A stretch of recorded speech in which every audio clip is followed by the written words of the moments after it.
ሰባት መንገድ ዓወት ፈልጡ እዮም ኣብ ተግባር ግን ኣይክእልዎን እዮም። ስለምንታይም ሰባት መንገድ ዓወት እንዳፈለጡ ከለው ተግባር ግን ዘይገብርዎ? እዚ ዝተፈላለዩ ብዙሕ ጠንቅታት ኣሎ። ከም እንፈልጦ ህይወት ብጠንቅን ውጽኢትን እያ ትኸይድ። ወይ መበገሲ ሓደ ነገር ክህልወካ ኣለዎ ድሓር ካብቲ መበገሲ ከዓኒ ትውጽኢት ንረኽቦ ንኽእል ኢና ማለት እዩ። እዚ ማለት ቀለልቲ ኣብነታት ብዙሕ ክንወስድ ንኽእል ኢና። ንኣብነት ህፃን ብንእሽተኡ ከሎ ገዛይ ተባላሹ ትብሎ ሓራ ይብለካ፣ ፀኒሑ ግን ተባላሹ ትሪኦ። ምክንያቱ እቲ ንዑዱ ስሕቦ እቲ ፀወታ ዳ እምበር ብልሻው ኣይኮነን። ብተመሳሳሊ ኣብ ዓበይቲ እውን እሱ እቲ ሽግር ንናይ እቲ ጠንቅን እቲ ውጽኢትን ወይ እቲ መበገስን እቲ ንሪኦ ዘለና ኣካይዳን ንሱ ስለ ዝፈላለዩ። እዚ ከዓ ጠንቅን ውጽኢትን ክንብል ከለና ቅድም ሓሳብ ይመጽእ፣ ሓሳብ ከዓኒ ናብ ተግባር ይኸይድ፣ እቲ ተግባር ከዓኒ ዝኾነ ወይ ዝደለናይ ውጽኢት የምጽእ ማለት እዩ። ስለዚ ከምዚ ስለ ዝኾነ ናብራና ኩሉ ግዜ ካብ ምንታይ ተበጊሱ ናብ ምንታይ ይኸይድ ከነስተውዕልን ክንርኢን ዘለና። እዚ መደባት እዚ ወይ ከዓኒ እዚ ማላላ እዚ ከዓኒ ኩሉ ግዜ ኣብ ውሽጥና ዝሰርጽ ነገር ኣሎ። ኣብ ውሽጣዊ ኣእምሮና ነቐምጦ እምነታት እንዳቐመጥና ንኸይድ። ልክዕ ከምቲ ዝፍለጥ ቆልዓ ምስ ተወለደ ብፕሮግራም እዩ ዝኸይድ። ነፃ ይውለድ ወይ ፃዕዳ ወረቐት ኢልና ንፅውዖ ኢና፣ ወይ ከዓኒ ጥርሑ ኮይኑ ይውለድ። ግን ነታን ዝንገረን ነተን ዝርአን ከም እንታይ እንዳገበረ ይኸይድ፣ እንዳተሓሓዘ ከም ሓደ ማዕበል ወይ ከዓ ከም ሓደ ፍሪኩንሲ እንዳፈጠረ ህይወት ይሰርሕ ማለት እዩ። እዚ እምነታት እዚ ከዓኒ ከም ሓደ ፕሮግራም ኮይኑ ኩሉ ግዜ ንህይወቱ ይመርሖን የካይዶን። እዚ እምነት እዚ ከዓኒ ብጣዕሚ ወሳኒ ይኸውን ዳሕራይ ህይወትና ማለት እዩ። ወይ ከነተግብር ወይ ከዕንቅፈና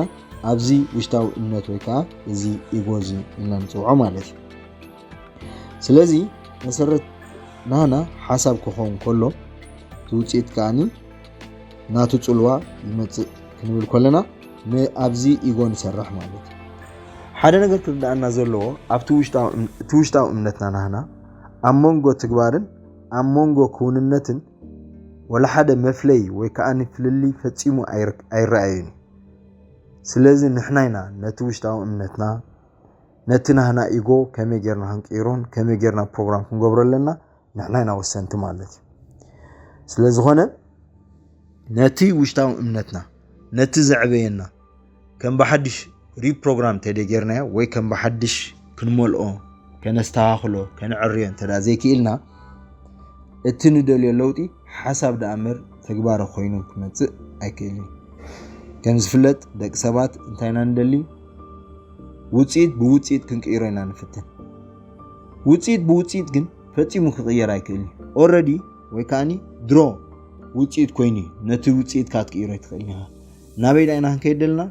ንድሕሪት ተመሊስና ናብቲ ቀንዲ ምንጪ ናብቲ ቀንዲ ሶርስ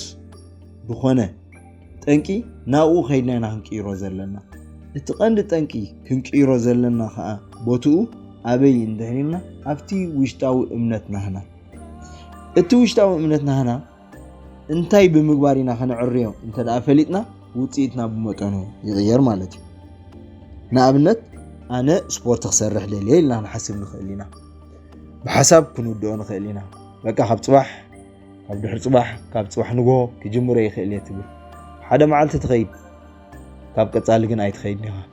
ሕጂ እንታይና ንኸውን ደለና ማለት እዩ? ስፖርት ከም ዘድልየና ፈሊጥና ኣለና። ስፖርት ከዓኒ ንጎ ከም ዝጅመር ጌርና ኣለና። ግን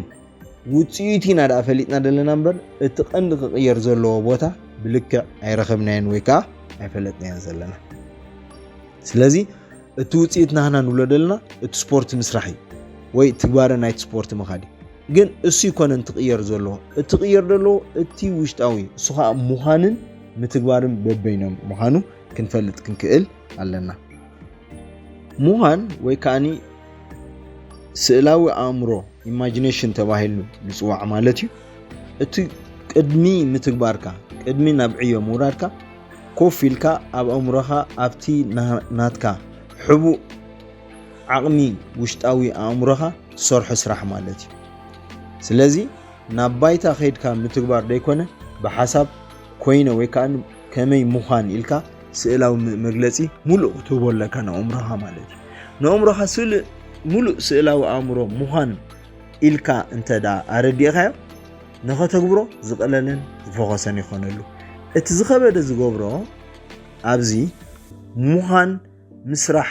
ከመይ ጌርካ ትኽእሎ ምምናይ ኣይኮንኩን ንብል ኣለኹ ሕጂ ትምኒት ወይ ከዓኒ እንተዝኾነለይ ዘይኮነስ ኮይንካ ንሓደ ነገርሲ ብሓሳብካ ከም ዘለኻ ከም ኣብኡ ኮይንካ ከም ደዓይኻ ይኾንካ ክሰርሖ ክትክእል ኣለካ እዚ ማለት ብዙሓት ሰባት ብጉልበት ስራሕ ይለፍዕዮም ግን ኣብ ውፅኢቶም ብዙሕ ኣይንሪኦን ኢና እዚ ቀሊል ኣብነት ክነግረኩም እኽእል እየ ንኣብነት ኣብ ኦፊስ ድሰርሕ ሰብን ናይ ጉልበት ድሰርሕ ሰብን ውፅኢት ወይ ከዓ ዝኽፈልዎ ብገንዘብ እንድሕሪና በበይኒ ናይ ሰማይን ምድርን እዚ ከዓ እንታይ ማለት እዩ ሕጂ ስለ ዝተማሃረ ይኮነን ወይ ኦፊስ ክሰርሕ ስለ ዝወዓለ ይኮነን እቲ ብዙሕ ዝኽፈል ዘሎ እታ ጉልበት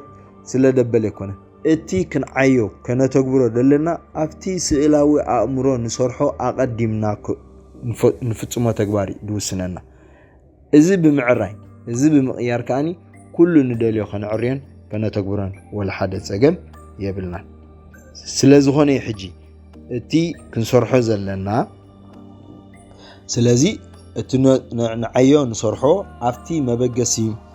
ምንጪ ናይ ኩሉ ዝኾነ ጠንቂ ወይ ከዓኒ መበገሲ ሓሳብ ኢና ክንሰርሕ ዘለና ነዚ ፕሮግራም ብምግባር ነዚ ብምዕራይ ነዚ እንተዳ ኣስተኻኺልናዮ ኩሉ ህይወትና ንደልዮን ክንሰርሕ ይኽእልና ህይወት ከዓ ድቐለለና ክኸውን ይኽእል እዩ እዚ ስለዘይ ንገብር እዩ ሕጂ ህይወት ክንዛረቦ ከለና ምናልባት ቀሊል እወ ንፈልጥ ኢና ክብለና ኾን ግን ኣብ ተግባር መፂኻ ክብርትዓና ወይ ከዓኒ ክሕይለና ይኽእል እዩ እቲ ዝሕይሎ ከዓኒ እቲ ናህና ፍሪኩንሲ ወይ ከዓ እቲ ናህና ማዕበል ኣበይ ነጥፍኦ ኣለና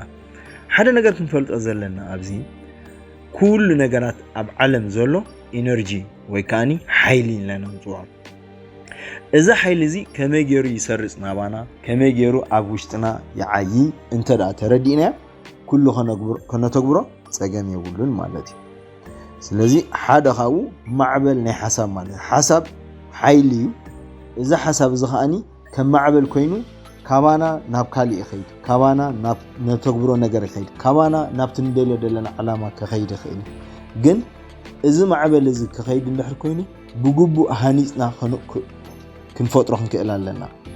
ስለዚ ነዚ ፈጠራ እዚ እንድሕር ዕቢና ፈጠራን እንተዳ ክህልወና ክኢሉ ፈጠራውናና ዓቕሚ ከንዕቢ እንተዳ ክኢልና ምትግባሩ ብቐለለ እዩ ዝኸውን እቲ ንደቂ ሰባት ወይ ንዓና ኣሸጊሩ ዘሎ ፈጠራ ብግቡእ ዘይምርዳእ ማለት እዩ ስለዚ ኩሉ እንታይ ዝብል ዘሎ ከዓነ ናፍቲ ቀንዲ ምንጪ ዝኾነ ቅድም ክንከይድ ክንክእል ኣለና ቀንዲ ምንጭ ናህና ከዓኒ ፈጠራ እዩ ፈጠራ ከዓ ኣበይ ይፍጠር ኣብቲ ስእላዊ ኣእምሮ ንህቦ ንኣእምሮና እዩ እዚ ማለት ከም ዝፍለጥ ኣእምሮና ኣብ ክልተ ክፋል እዩ ዝኽፈል ሓሳባዊ ኣእምሮ ኣለና ሕቡእ ሓይሊ ዘለዎ ከዓኒ ኣእምሮ ኣለና እዚ ማለት ከዓ ኮንሽስ ኤንድ ሳብኮንሽስ ኢልና ንፅውዖም ማለት እዩ ስለዚ ሓሳብ ናብ ተግባር ክትግበር እንድሕር ኮይኑ ናብቲ ዕቁር ሓፍቲ ናይ ኣእምሮና ክሰግር ክኽእል ኣለዎ ናብ ዕቁር ሓፍቲ ኣእምሮና ክፋል እንተዳ ደይሰጊሩ ፈፂምና ከነተግብሮ ኣይንኽእልና ኩሉ ግዜ ሓሳብ ኮይኑ ይዝተርፍ ስለዚ ነዚ ከነተግብር ነዚ ማዕበላዊ ሓይሊ ናህና ከመይ ጌርና ነተግብሮ ብዙሕ መንገድታትን ብዙሕ ሜላታትን ክንጥቀም ንኽእል ኢና እቲ ዝቐለለን እቲ ዝሓፀረን ግን እንታይ እዩ ደቂ ሰባት ኩሉ ግዜ ናይ ንግሆ መደባት ናይ ንግሆ መዐወቲ ናይ ንግሆ ስራሕ ንፈልጥ ኢና ግን ናይ ንግሆ ምሸት ከይዓየኻሉ ከይሰራሕኻሉ ንግሆ ክሰርሖ ትኽእል ነገር ፈፂሞ ወላ ሓደ ነገር የለን ስለዚ ንግሆ ንሰርሖ ንግሆ ኣብ ህይወትና ኣብ ኣእምሮና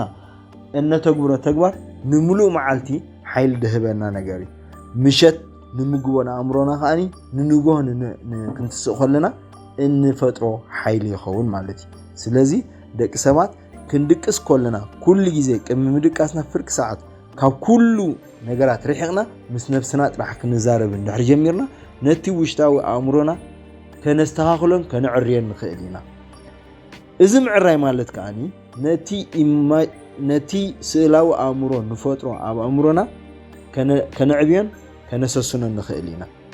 إذا أنت رأسسنا نجو مسمول حيلنا نتسألنا مهنياتو مشت نعنا زتقمنا نعنا زربحنا ملو حيلي سلا ذهبنا إذا حيلي زخاني كتكبر وي تسئلنا كنعيو نجو مسنفتن منن تأجم زمتسألنا ويكازهل زفترلنا نجار يقول سلازي كندكس كلنا كل جزء قد مفرق ساعات زلو كل جريفنا مس نفسنا قدم كنزارب علينا لما عنتي انت جيره اتي قالو تاو زلو كمي جيره يرحقو اتي اون تاو هاني كمي جيره يعبيو دغاغيمه ده حسبنا هندكس كنكيلالنا نومرونا ها صبو ነገር كنهبولنا كل جزء اون تاوي كنمغبو كيلالنا مالتي سلازي نتلو ሆኖ نتخون كونو نحسب دلنا ابزينا حجت سئلاو دافطرنا كندقس دلنا لك ابتخس نبللو ወይ ካኒ ናይ ድቃስ ስምዒት ክመፀና ኸሎ ንኣምሮና ንደልዮ ንኾኖ ኮይና እንታ እንዳሓሰብና እንተ ዳ ነጊርናዮ ንጎሆ እንትስእ ኸለና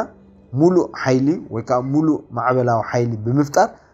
ኣብ ከባቢና ኣብ ንተግብሮ ነገር ካኒ ቀሊልን